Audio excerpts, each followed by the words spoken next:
If you're curious why the Chest of Sorrows cries so much, just listen to some of these Reddit comments. That chest is definitely an immediate leave on sight. Easily the most insufferable item in the game, and not worth the gold. Not even worth the commendation. This chest needs to be retooled or scrapped altogether.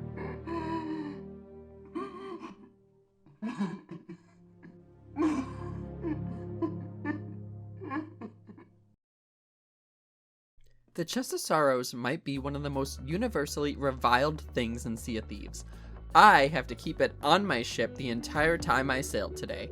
You see, I'm becoming a pirate legend by spinning a wheel, and when I last spun the Wheel of Legends, this is the challenge that came up.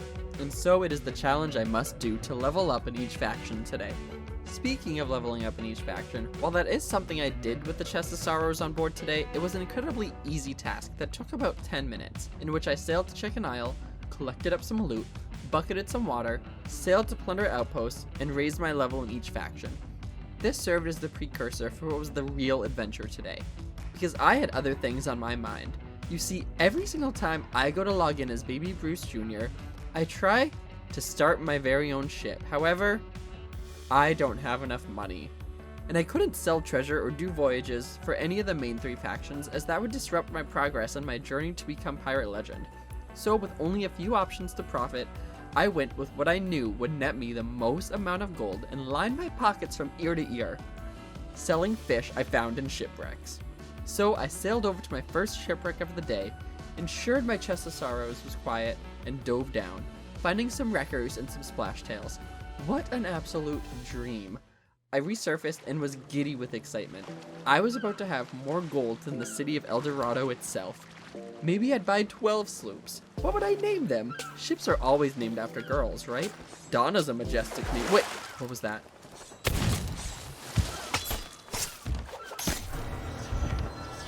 Nice try. I had dealt with them, for now. I now saw what I assumed was their ship behind mine, parked at Plunder Outpost.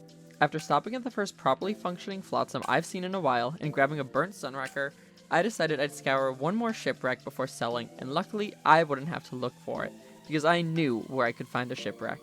In the center of the wilds was a Reaper's chest, and Reaper's chests mean shipwrecks, and shipwrecks mean fish, and fish means Sloop City, baby. I set a straight trajectory for the Reaper's chest, which would bring me right past the sloop that tried to board me earlier. Once I got close enough to them, they lowered their sail and wanted a little brawl. I got some hits on their ship, one-balled one, rammed them, and threw some fire at them, giving me the definitive edge on the engagement and the perfect opportunity to try to board them and seal the deal. However, right on cue, the Chest of Sorrows began to weep, and it's a good thing I didn't leave my ship, because between the Chest of Sorrows and water coming in through the holes, I struggled to keep ahead of the pace of water filling up my hull. Keeping my ship on target for the wilds and having the ship repaired, I jumped off at Steven's Spoils to try to sell some of what I already had. You can imagine the slap in the face it was when I remembered Merrick is still dead forever. Ugh. I mermaided back to my ship to find I had some friends tagging along for the journey north. They stayed on me all the way north, and as I came up to my destination, I knew I'd have to be quick. Keeping my ship moving to the north, I'd planned to jump off, quickly find the best fish I could in the shipwreck, and then merm back. With the chasing ship breathing down my neck and the Chest of Sorrows on board, this would have to be quick. Real quick. I dove down to the shipwreck, searching for high-value fish, but every barrel I searched just had shark or megalodon meat. No special fish.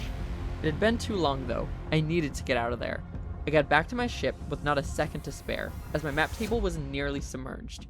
Alright, so I wasn't able to find the mega money fish and meat I was hoping for, but I still had a few pockets worth of fish and meat, so this could still bring in some pretty good money. With the sloop that followed me veering a bit to the east, I arrived at the Wild Treasure Store, able to become the richest pirate on the seas in peace.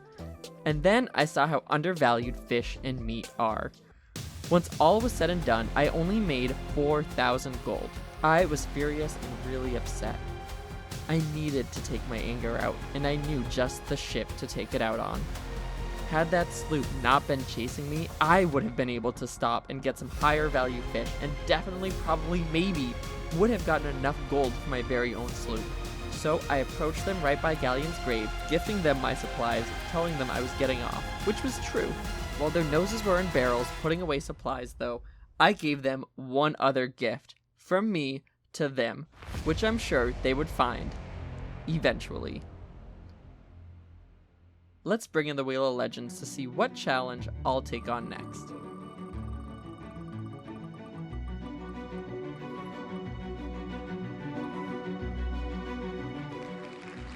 I'm Blue Dabba Dee Dabba Die. All of this and more next time on the Wheel of Legends.